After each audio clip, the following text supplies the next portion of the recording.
5க்கு ஆதிபத்தியம் பெற்ற சுக்கிரன், மகாலட்சுமி தாயார் வந்துடுறாங்களா? 9க்கு ஆதிபத்தியம் பெற்றவர் சனி பகவான். சனி பகவானுக்கு என்ன சொல்றான்? காவல் தெய்வங்கள், எல்லை தெய்வங்கள் அப்படின்னு சொல்றான். பைரவருடைய அம்சத்தையும் சனி பகவானுக்கு நம்ம எடுத்துக்கலாம். ராகுவிற்கும் எடுத்துக்கலாம். ஏன்னா ராகு, சனி, கேதெல்லாம் ஒரு டீமுமா, உக்கிரமான பரிவார தெய்வங்கள். அப்ப சனி பகவானுக்கு அந்த பைரவரை எடுத்துக்கலாம். அப்படி ஒரு அற்புதமான இது 3ம் இணைந்த ஒரு ஸ்தலம். பெரும்பான்மையா சிவஸ்தலங்கள்ல பைரவர் இருப்பதை பார்த்திருப்போம்.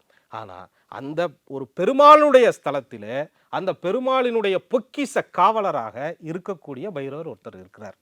அப்படி போகும்போது இந்த சுக்கிரன், இந்த லக்னாத் ராசி அதிபதினு சொல்லக்கூடிய புதன், உங்களுக்கு பாக்கிய கிரகன் சொல்லக்கூடிய சனி பகவான், இந்த 3ம் இணைந்த ஒரு அற்புதமான ஸ்தலம். திண்டுக்கல்ல இருந்து ரொம்ப பக்கத்தில் ஒரு 10 கிலோமீட்டர் தொலைவில் தாடிக்கொம்பு அப்படின்னு ஒரு ஊர். அங்கே சவுந்தரராஜ பெருமாள் கோவில். அங்கே பார்த்தீங்கன்னா பெருமாள் இருக்கிறாரு, ராசியாதிபதி புதன் பகவான் வந்துறாரு, 5க்கு அதிபதியான சுக்கிரன், மகாலட்சுமி தாயார் இருக்கிறாங்க, ஸ்வர்ண ஆகர்ஷ்ண பைரவர், அந்த சனி பகவானுடைய அம்சம். அழகா வடகிழக்கு மூலையில் பைரவர் இருப்பார்.